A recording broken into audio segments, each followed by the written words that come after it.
Hi, I'm Dr. Randall Bell. With me is Dr. Elizabeth Lombardo, and we will call you Dr. E if that's okay. Sure. And welcome to Core IQ. We're here to talk about a life skill of love, the 5 love languages. I just saw this for the very first time a few days ago. Super excited to kind of figure this out because we all want to, get along with people better. One thing I heard about love the other day was love is a verb.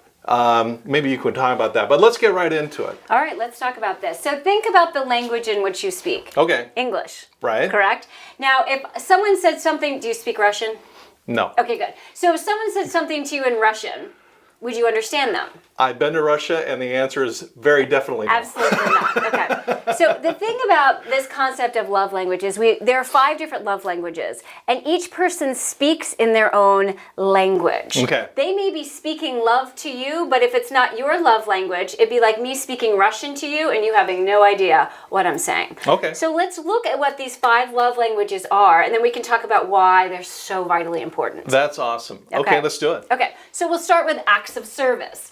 Let me just say too, this is not mine. This is by Gary Chapman, who's created this, and you can actually go online and take a quiz to figure out what your love language is, what your partner's love language is, what your children's love language is, and I highly, highly recommend doing So that. thank you, Gary. Yeah, This is a great tool. So Love great. it. So acts of service. People who have the love language of acts of service feel loved when people do things for them. They take out the trash. They pick up the dry cleaning on the way home. They do something that takes the responsibility off of that person. Okay. And they really appreciate when it is done. Now remember, not only do we hear love in our own language, but we also give love in our own language. So if your partner or your friend or whoever it is we're talking about tends to do things for you, then that's probably, their love language is probably acts of service.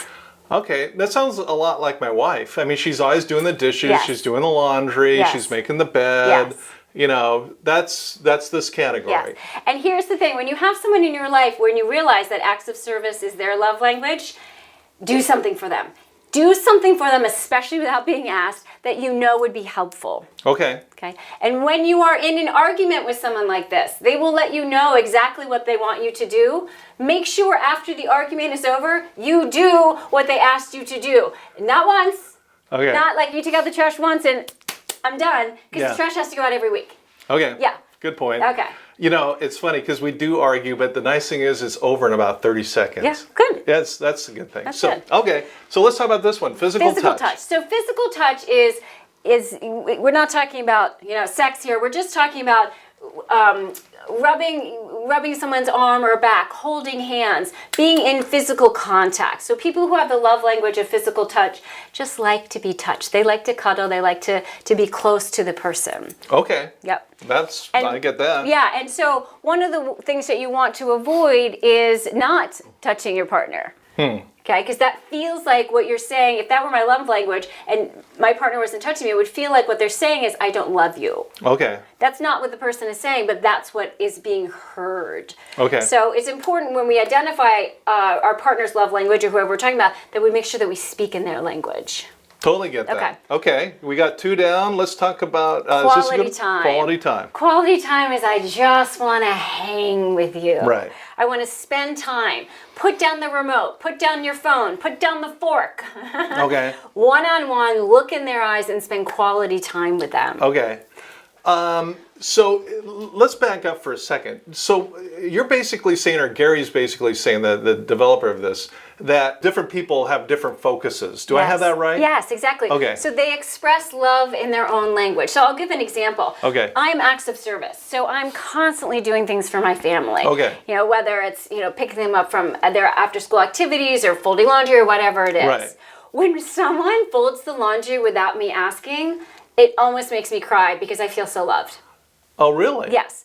Oh, Now- no, you're crying in a good way. And I'm sorry. Tears of happiness. Not. Because when I fold my wife's laundry, they're different kind of tears. What is this? Yeah, no. You didn't tears do it of right. joy. I feel so loved. I feel so appreciated. Okay. My youngest, her love language is quality time. Okay. And I realized this one day when she was younger and I was racing around. It was the morning. I was racing around trying to do 25 things before she had to get on the bus.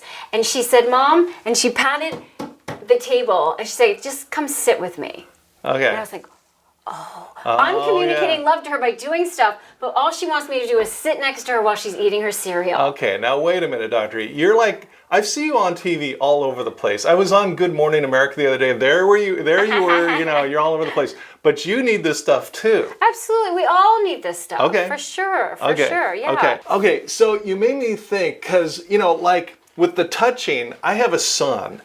And if I won't say his name, but if I give him a hug, it's just like, Yes. he doesn't like being touched. Yes. Even if it's just, hey, buddy, on the shoulder. Yes. So some people don't like this. Correct. And some people, no pun intended, love it. Correct. You kind of got to figure out what kind of love language different people are. Yes. Okay, I'm starting to get Yes. it. Yeah. Okay, cool. Yeah. So keep going. Okay, so again, quality time is that one-on-one time. If you are away for a while, you want to make sure when you come back, you spend that quality time. And it doesn't have to be days. It could literally be a half an hour just sitting next to each other, looking at each other's eyes, having a conversation. Okay. Okay. So this is just hanging out. This is doing stuff. This is touching. Words of affirmation. Words of affirmation. Okay. I'm so proud of you. Good job. Words of encouragement. You look so pretty today. Saying kind things to other people. Okay. Yeah. Now, my husband is words of affirmation. Okay. And the way that I realized it was because he kept sending me texts of, I'm so proud of you. I'm so proud of you. And words of affirmation is not my love language. So I'm like, all right, whatever. And then one day I was like, oh, he's speaking to me in his love language. So now I text him, I'm so proud of you. You're doing great. You look so handsome today. And that helps him feel very loved. Okay. So it's a two-way street. Yes. My wife's the same way. I'll say something, you look great, and she's like, whatever. Take out the trash. That's not her thing. Yeah. Okay. Empty the dishwasher. I'm slowly getting this. Yeah.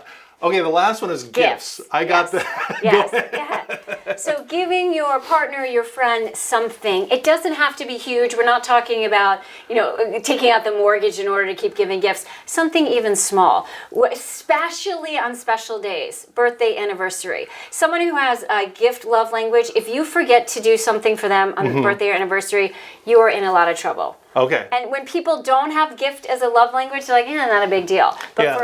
for a gift love language, it's really important. This is also the people who, I was at the store and I saw this little trinket. It could be 30 cents or whatever. It helps them feel very loved. That's interesting because I don't want gifts. I don't want gifts. I have so much stuff. I'm trying to get rid of it. I mean, unfortunately where I live, they don't allow garage sales, but I wish they did because I could just make a bundle on just selling all the stuff I don't want. Yeah. But other people, that's how they express love. They give you a gift. Yes. Okay. And again, you want to look at how people are reacting. So I have a friend, every time I see her, she gives me a gift. Okay. And I'm, like you, I'm not really a gift. That's not really my love language. Right. But finally I was like, so now I try to think of thoughtful things to give to her. Okay. Maybe it's a flower that I see, even as I'm walking to her house or something like that. It can be something small. Writing a thank you note can be really seen as a gift for people who like gifts. That makes a lot of sense. Yeah. This is really good. When you go to Hawaii, I've done a lot of business in Hawaii and in the Marshall Islands and Guam, Saipan, all of that. And when you go there, or when they come here, they always bring a little gift, like a little packet of coffee from their native land or something like that. When I go there, at first, it doesn't even occur to me, quite honestly. But now I realize that's what they're kind of into. Yes. That culture is a very giving with a gift kind of thing. So you got to kind of be respectful and in tune with what other people are into or not into. Right, exactly. So we all have our own love language. If you want to communicate love to someone else, it's important that you speak in their language. Okay. So the Russian English thing, you would learn Russian if we were going to clearly communicate. But luckily you don't have to. Luckily. You just have to do stuff for me. No, I'm just kidding. When I was in Russia, I landed and I go out to the taxis and I show them my itinerary. And it was the first time in my life I realized their letters are different than ours. It's like Chinese. And literally the taxi driver had to drive from hotel to hotel trying to find the hotel I was in, talking about different languages. I got that. So this makes a lot of sense. I think it's going to make us all better to kind of figure this stuff out. Great. Thanks. Thank you.